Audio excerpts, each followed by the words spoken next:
Assalamu alaikum. Myself Mohammad Rehan and this is Kitcan School Sakkar, affiliated with Pakistan Montessori Council, Islamabad. Today we are going to discuss unit number 13, atomic structure, topic atom and atomic nucleus of say class 10th physics. इसमें हम atom और atomic nucleus का part 1 discuss कर चुके हैं। इसमें हम Geiger and Marsden का एक्सपेरिमेंट को डिस्कस करेंगे, जिसमें साइंटिस्ट गीगर एंड मार्सडेन ने अल्फा बीम रेडिएशंस के ज़रिए एक एक्सपेरिमेंट परफॉर्म किया एटॉमिक न्यूक्लियस को समझने के लिए। सबसे पहले इन्होंने क्या किया, इस एक्सपेरिमेंट को समझने से पहले मैं आपको कुछ डायग्राम दिखाना चाहूँगा। इस डायग्राम के अंदर ये हमारे पास जो सब्सटेंस मौजूद है, ये आपका है radio active material. Radio active material कहें या सब्सटेंस कहें या चीज़ कहें, रेडियो एक्टिव मटीरियल ऐसा मटीरियल होता है जो कि एनर्जी को in the form of radiations lose कर रहा होता है। इस सब्सटेंस में रेडिएशंस निकल रही हैं और ये रिंग टाइप जो आपके पास शेप दिखाई दे रही है, इसे कह रहे हैं फ्लोरेसेंट स्क्रीन। ये दरअसल ऐसी स्क्रीन है जिस पर रेडिएशंस लग रही हैं और वो जाके उसका शेडो बनाएंगी, उसके ट्रेसेस दिखाएंगी हमें। अल्फा पार्टिकल्स या फिर अल्फा बीम्स इस रेडियो एक्टिव सब्सटेंसेस में से निकल रही हैं और ये आपका गोल्ड फॉयल मौजूद है। इस गोल्ड फॉयल के साथ टकराने के बाद क्या ऑब्जर्वेशन में आता है कि कुछ रेजेस जो हैं वो डिफ्लेक्ट कर रही हैं, यानी कि बाउंस बैक कर रही हैं, और कुछ रेडिएशंस जो हैं वो फैल रही हैं राउंड अबाउट 90 डिग्री एंगल के पास। और इसे आप अच्छे तरीके से इसमें भी ऑब्जर्व कर सकते हैं कि हमारे पास एक गोल्ड मेटालिक फॉइल मौजूद है, यानी कि गोल्ड का छोटा सा टुकड़ा मौजूद है जिसमें रेडियो एक्टिव सब्सटेंस से रेडिएशंस निकल रही हैं, सारी रेडिएशन से। और सेंटर में देखा जा सकता है रेडिएशंस क्या कर रही हैं, टोटल वहां से डिफ्लेक्ट कर रही हैं, बाउंस बैक करने की कोशिश कर रही हैं। ऐसा क्यों? क्योंकि ये जो अल्फा बीम से रेडियो एक्टिव सब्सटेंस से निकलने वाली रेडिएशंस हैं, ये पॉजिटिव नेचर रखती हैं, पॉजिटिव चार्ज कैरी करती हैं। और आपको पता है कि लाइक रिपेल पॉजिटिव पॉजिटिव को रिपेल करता है, नेगेटिव नेगेटिव को रिपेल करता है। इस रूल के अकॉर्डिंग ये अल्फा रेडिएशन जो कि पॉजिटिव चार्ज कैरी करती हैं, इस पॉजिटिव पोर्शन यानी कि इस न्यूक्लियस के ऊपर जाने के बाद जैसे उसके साथ टकराती हैं वहां से बाउंस बैक करती हैं। ऐसा क्यों? रिपल्शन करके दिखाती हैं। ऐसा इसलिए क्योंकि ये दोनों चार्जेस जो हैं पॉजिटिव रखती हैं। बात करते हैं कुछ एरियाज पे जो एम्प्टी स्पेस मौजूद है, वहां से कोई भी डिफ्लेक्शन नहीं हो रही थी। मेजोरिटी जो है एम्प्टी स्पेस था। एम्प्टी स्पेस क्यों था? क्योंकि वहां पर इलेक्ट्रॉन्स रिवॉल्व कर रहे थे।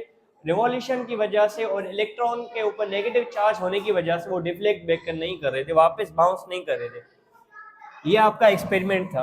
कैसे परफॉर्म किया गया? अल्फा पार्टिकल्स को इस्तेमाल किया गया। अल्फा पार्टिकल्स को गोल्ड मेटालिक फॉइल के ऊपर बॉम्बार्ड किया गया, टकराया गया। गोल्ड फॉइल की लोकेशन कहाँ पर थी, किस तरीके से उसको प्लेस किया गया था, उसे वैक्यूम के अंदर एक फ्लोरेसेंट स्क्रीन जो कि रिंग शेप्ड की थी वहां पर रखा गया।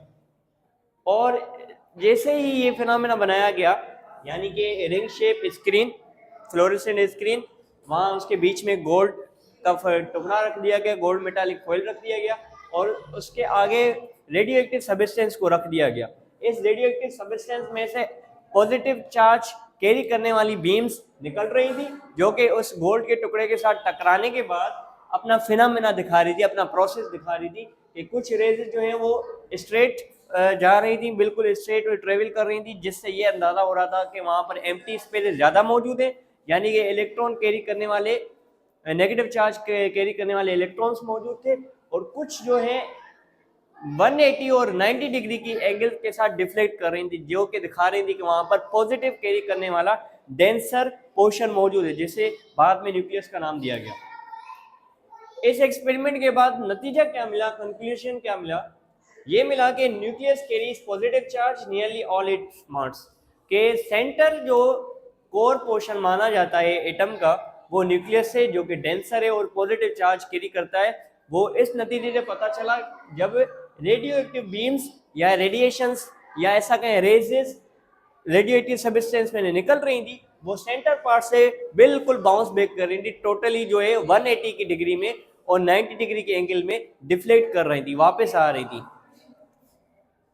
अल्फा रेज पास्ड अनडिफ्लेक्टेड और लार्ज जो है अल्फा पार्टिकल, जो अल्फा रेज थी, वो डिफ्लेक्ट कर रही थी, नहीं कर पा रही थी, अनडिफ्लेक्टेड थी। रीजन, क्योंकि एटम के अंदर तकरीबन जो लार्ज एरिया था, लार्ज स्पेस एरिया था, वहां पर इलेक्ट्रॉन्स रिवॉल्व कर रहे थे जो कि नेगेटिव चार्ज कैरी कर रहे थे।